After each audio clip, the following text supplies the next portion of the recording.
Hallelujah. आप सबका स्वागत है जीवित परमेश्वर की जीवित हजूरी में। आज की हमारी इस वीडियो में हम नीति वचन को पढ़ेंगे, जिसको सुनने से और पढ़ने से आप परमेश्वर से बुद्धि को प्राप्त करेंगे। नीति वचन 5। हे मेरे पुत्र, मेरी बुद्धि की बातों पर ध्यान दे, मेरी समझ की ओर कान लगा, जिससे तेरा विवेक सुरक्षित बना रहे और तू ज्ञान के वचनों को थामे रहे। क्योंकि पराई स्त्री के होठों से मधु टपकता है और उसकी बातें तेल से भी अधिक चिकनी होती हैं, परंतु इसका परिणाम नागदौना सा कड़वा और दो धारी तलवार सा पैना होता है। उसके पांव मृत्यु की ओर बढ़ते हैं और उसके पग अधोलोक तक पहुंचते हैं। इसीलिए उसे जीवन का समर्थ पथ नहीं मिल पाता। उसके चाल चलन में चंचलता है, परंतु उसे वह आप नहीं जानती। इसीलिए अब हे मेरे पुत्रों, मेरी सुनो और मेरी बातों से मुंह ना मोड़ो। ऐसी स्त्री से दूर ही रह और उसकी डेवड़ी के पास भी ना जाना।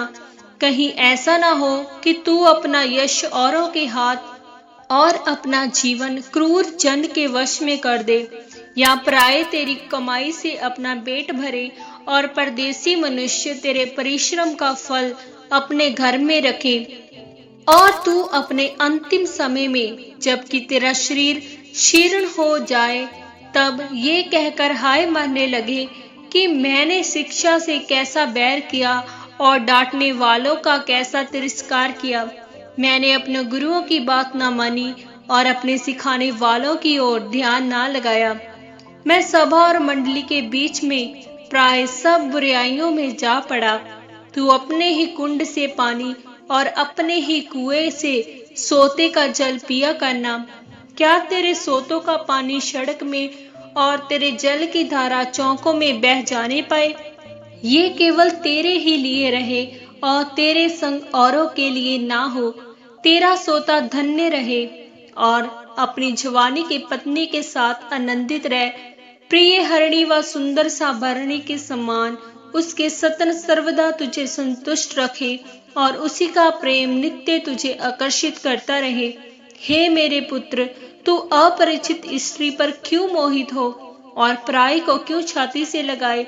क्योंकि मनुष्य के मार्ग यहोवा की दृष्टि से छिपे नहीं रहे और वह उसके सब मार्गों पर ध्यान करता है। दुष्ट अपने ही अधर्म के कर्मों से फंसेगा और अपने ही पाप के बंधनों में बांधा रहेगा। वह शिक्षा प्राप्त किए बिना मर जाएगा और अपने ही मूर्खता के कारण भटकता रहेगा। आज के इस पवित्र वचन के द्वारा परमेश्वर आप सबको आशीष दे। सबको जय मसीह की।